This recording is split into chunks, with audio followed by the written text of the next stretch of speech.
আমার দুষ্টু মিষ্টি ভালোবাসার বন্ধুরা কেমন আছো সবাই? আশা করি অনেক অনেক ভালো আছো। আমি তোমাদের নীলু আপু চলে এসেছি নতুন গল্প নিয়ে। আজকের গল্পটি শুনলে তোমাদের দাঁড়িয়ে যাবে, তাই গল্পটি শোনার আগে অবশ্যই হেডফোন ব্যবহার করো।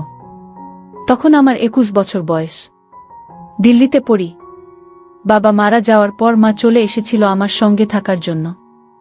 আমরা একটি ছোট দুখানা ঘরের বাড়ি ভাড়া করে থাকতাম। মার তখন কতই বা বয়স, 45 হবে। আমার দাদা কলকাতায় চাকরি করে, আর বোন সেখানেই পড়াশোনা করে। আমার পড়াশোনায় সুবিধে হবে বাড়িতে কেউ রান্নাবান্না করে দিলে, তাই মা আমার সঙ্গেই থাকা মনস্থ করেছিল। মার তখন ভরা জোয়ার, গায়ের রং ফর্সা, এমনিতে ছোটখাটো, তবে সুন্দর করে সাজলে লিপস্টিক লাগালে লোকজন ঘুরে তাকানোর মতো চেহারা। বিশেষ করে স্নান করে বেরিয়ে আসার সময় যখন চুল ঝাড়ত আর গায়ের কিছু কিছু অংশে ভেজা শাড়ি লেগে থাকত, তখন দারুণ লাগত। একটু জমেছিল গায়ে, কিন্তু মায়ের দিকে তাকিয়ে আমার চোখ থমকে যেত। চোখ সরিয়ে নিতাম মা কিছু বোঝার আগে। মা এমনিতে পড়তে ভালোবাসে, দিল্লির গরমে তো বটেই। আর শাড়ির মধ্য দিয়ে যখন মায়ের উঁচু হয়ে ওঠা দেখতে পেতাম, তখন আমার ভেতরটা ধক করে উঠত। স্লিভলেস হলেও খুব একটা ডিপ কাট নয়, আর ঢাকা থাকত, শুধু দিকে অনেকটা অংশ খোলা আর নিচে অনেকখানি অংশ দেখা যেত। নিচে শাড়ি পরত কিনা পরিষ্কার দেখা যেত, মনে হতো যেন মাখন দিয়ে তৈরি। দিল্লির বাড়িতে শোবার ঘরে মাই শুত, আমি বাইরের ঘরে একটা চৌকিতে শুতাম। মাকে ওইরকম দেখার পর আমার ফুলে উঠত। বাইরের ঘরে প্রাইভেসি ছিল না বলে তখন বাথরুমে চলে যেতাম, কচলে বার করে তারপর শান্তি চোখ বুজে মাকে ভাবার চেষ্টা করতাম। বাইরে থেকে দেখে যতটুকু কল্পনা করা যায়, মায়ের দুটো দেখতে কেমন, সেগুলোর রং কেমন, এইসব। তারপর ভাবতাম মায়ের নিচের দিকটা কেমন, ওখানে ঘন ঘাস পাতার মধ্যে মায়ের কথা ভাবতে ভাবতেই আমার বের হয়ে যেত। কিন্তু বাইরে আসার পর আবার যখন মাকে দেখতাম, তখন আবার ফুলে উঠত আমার। সব সময় দাঁড়িয়ে থাকত আমার চোখের সামনে ঘুরত মায়ের ছবি। আমি সুমনা, দীপুর মা। দীপুর পড়াশোনার সুবিধে হবে বলে আমি ওর সঙ্গে দিল্লিতে থাকি। শুধু সেই জন্য নয়, দীপুকে আমার অন্য একটি কারণে পছন্দ।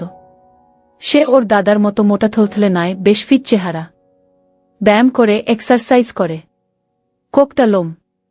21 বছরের দীপুকে দেখে আমার মনে হতো একজন সত্যিকারের পুরুষ মানুষ দেখছি। আরেকটা কারণ হলো ও অনেক বেশি হাসি খুশি, আমার সঙ্গে খোলামেলা। তাই ওর কাছে থাকতে আমার ভালো লাগে, ওর দিকে তাকিয়ে। বিশেষ করে দীপু যখন বাথরুম থেকে চান করে তোয়ালে পরে বেরিয়ে আসত, তখন যে আমার কিছু হতো না সেটা বলবো না। আমার কোনোদিন আর কোনো মর্দের সঙ্গে সুযোগ হবে না, এটা ধরেই নিয়েছিলাম। কিন্তু মাঝে মাঝে ইচ্ছে করত দীপু আমার হাত দিক। এক এক সময় স্বপ্ন দেখেছি দীপু আমাকে ওর মাংসল হাত দিয়ে আমার দুটো শেষ করে দিচ্ছে, কিন্তু পরক্ষণেই ভেবেছি সেটা কখনো সম্ভব নয়। তবে নিজের লুকিয়ে রাখার চেষ্টাও করিনি, তাই বলে সালোয়ার কামিজের বদলে শাড়ি পরতাম। সালোয়ার কামিজে একটা সুবিধে হলো ওড়না না পড়লেও হয় বাড়িতে, আর তখন বাহার দেখানো যায়। কিন্তু আমার ইচ্ছে হলো দীপুকে আমার দেখানোর, আর তার জন্য শাড়িই ভালো। নানা ডিজাইনের অজুহাতে অনেক অংশ দেখানো যায়, বিশেষ করে কাছের জায়গাটা যে অনেকটা বড় সেটা আমি জানি। সেগুলো দীপুর চোখের সামনে তুলে ধরার জন্য শাড়ি বেস্ট। আমার মনে হতো মার দরকার, এখনই তো মার পূর্ণ পাওয়ার বয়স। আর মনে হতো আমি মাকে সেই দিতে পারি যা পেলে মাও খুশি হবে, কিন্তু যেটার কোনো সম্ভাবনা নেই জানতাম। একটাই সম্ভাবনা ছিল যে যদি মার মনেও একটু উসকুস থাকে, তাহলে একটু সাহস করে কিছু করলে হয়তো সাড়া দিতে পারে।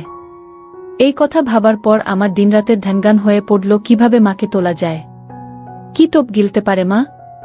মার খোলা দেখে মনে হতো মারও নিশ্চয়ই মন আনচান করছে, কিন্তু কিছু বলতে পারছে না। আমি প্রায় ভিডিও দেখি, গল্প পড়ি, সেখানে মার সঙ্গে ছেলের সম্পর্ক নিয়ে অনেক কথা থাকে।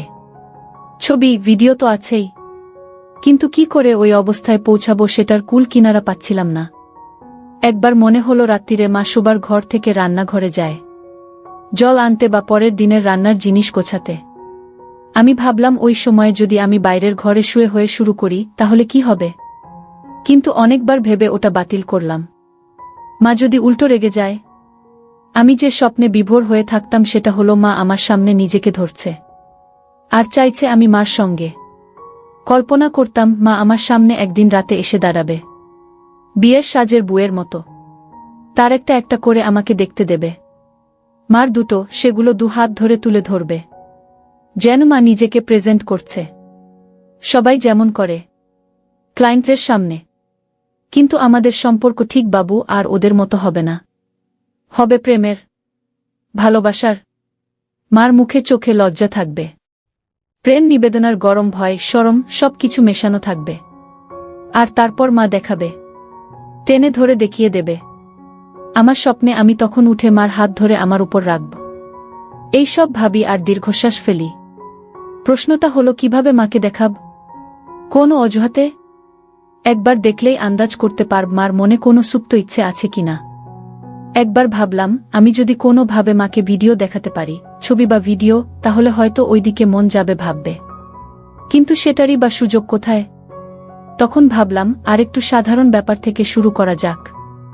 একেবারে ভিডিওতে না গিয়ে যদি গোছের কিছু দেখাই, তাহলে মা কিছু টের পাবে না। আর আজকাল তো সেগুলোর কোনো অভাব নেই।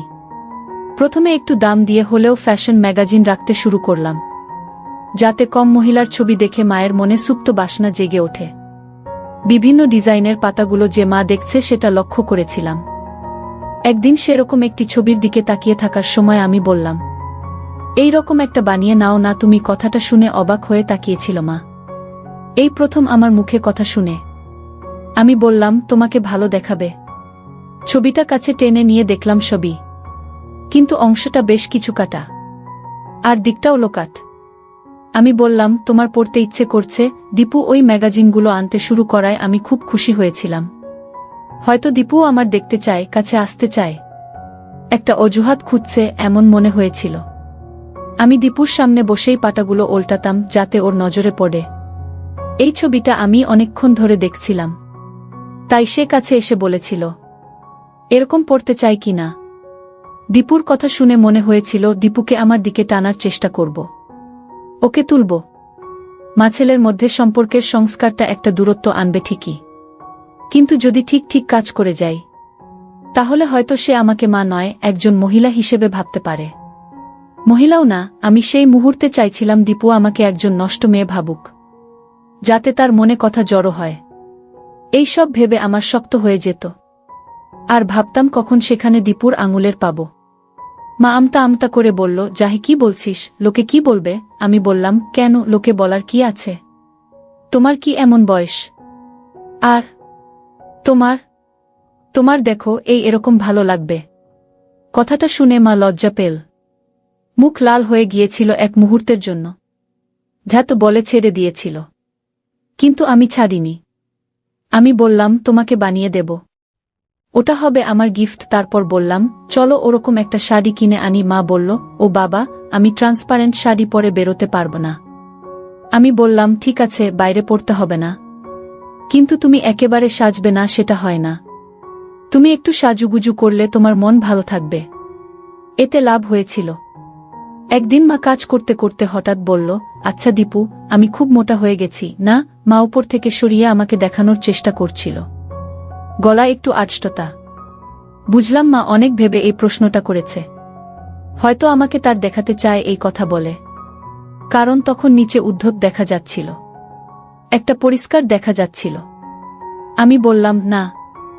মানে কেন বলো তো? না রে, কেমন একটা থলথলে হয়ে গেছি। ম্যাগাজিনের মডেলের ছবি দেখে তোমার এই কথা মনে হচ্ছে? মা মাথা নেড়ে সায় দিল। কি করি বলতো? কি আবার এক্সারসাইজ করো, ওটা তো জমেছে, চলে যাবে। কি এক্সারসাইজ করব বলতো? আমি ওই জিম টিমে যেতে পারবো না, ঘরে বসে কিছু করলে কমবে। ঘরে বসেই আমি এক্সারসাইজ করতে পারো তো? এই বলে ভাবলাম একটা সুযোগ নেই। বললাম, কিন্তু তার জন্য অন্য জামা পরতে হবে। পরে তো আর ওসব করতে পারবে না। কি জামা? আমি সাহস করে বললাম, তাহলে পায়ে শাড়ি জড়িয়ে যাবে না? কথাটা উচ্চারণ করার সময় আমার রক্ত গরম হয়ে উঠেছিল। আমার হাত রেখে মার দুটো দেখানোর ভঙ্গিতে বললাম, এগুলো শক্ত করে আটকে রাখতে হবে তো। মার বোধহয় কথা মনে ধরেছিল, কাছে এসে বলল, কোথায় কিনি বলতো? আমি বললাম, এগুলো তো অনলাইনেই পাওয়া যায়, এখান থেকেই অর্ডার করে দিচ্ছি বলে ল্যাপটপটা কাছে আনলাম। পাশে বসার ইঙ্গিত করে বললাম, এখুনি করে দিচ্ছি। মা যেন লজ্জা পেল একটু, বলল, না না, আমি নিজে কিনে নেব।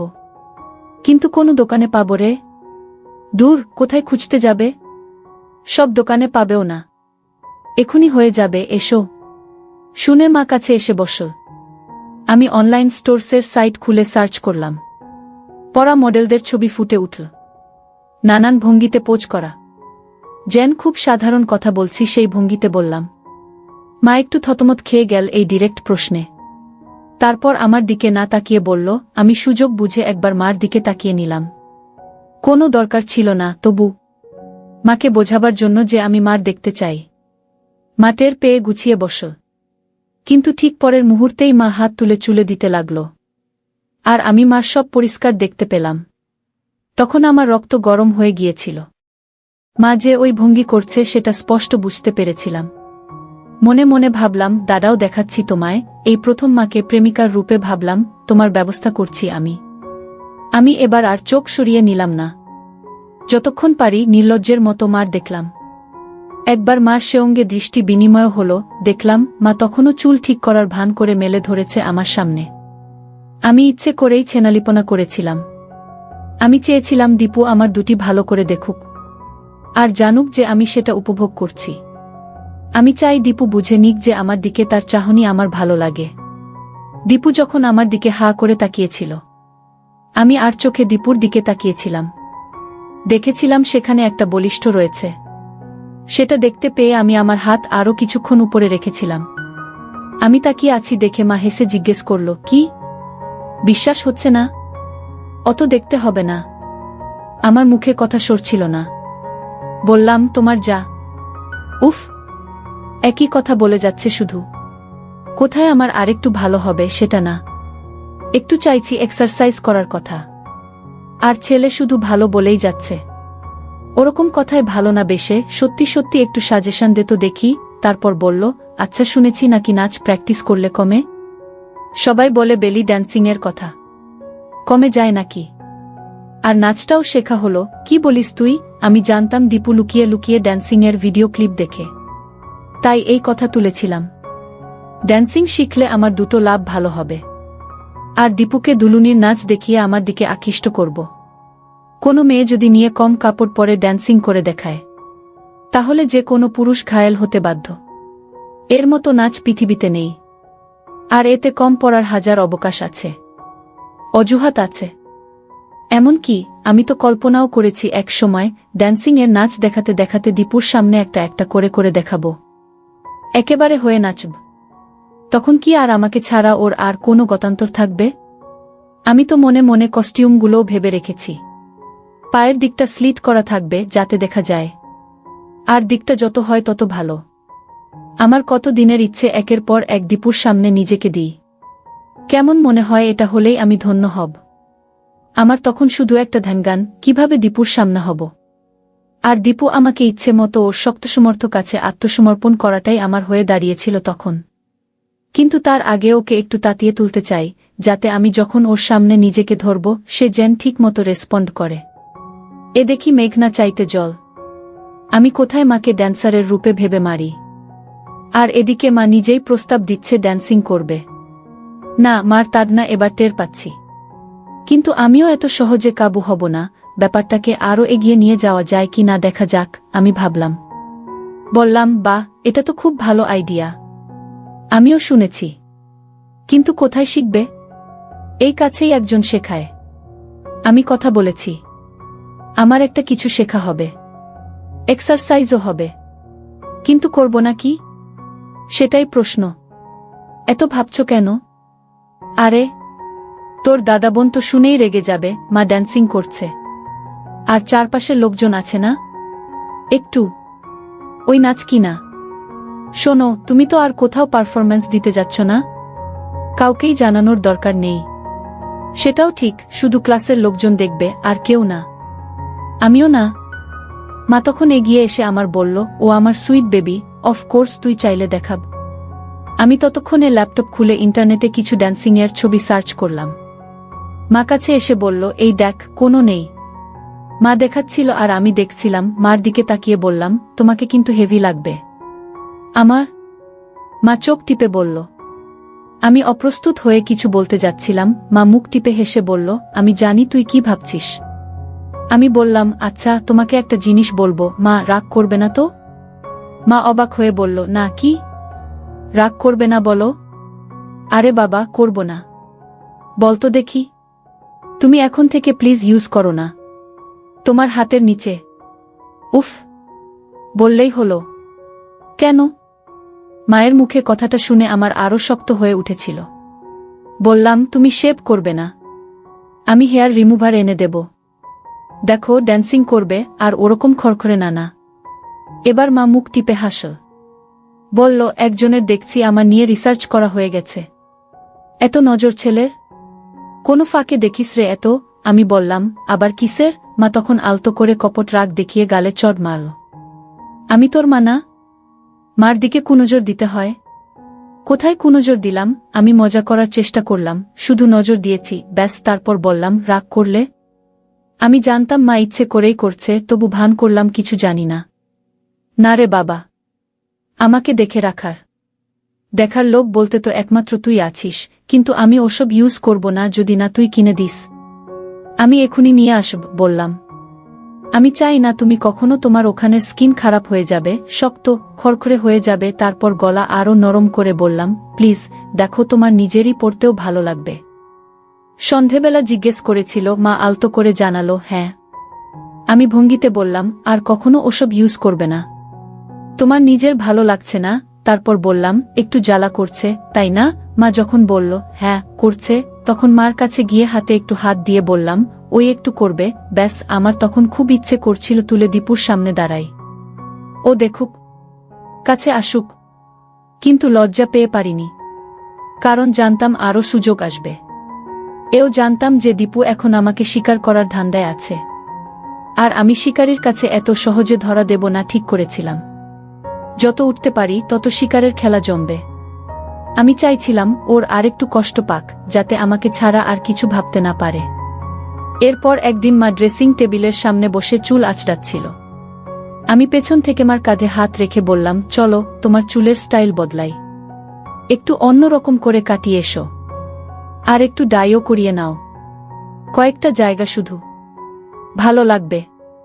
আর এই নাও তোমার জন্য একটা লিপস্টিক এনেছি, বলে মায়ের ফেভারিট রঙের একটা লিপস্টিক হাতে তুলে দিলাম। দেখলাম মা খুশি হয়েছে।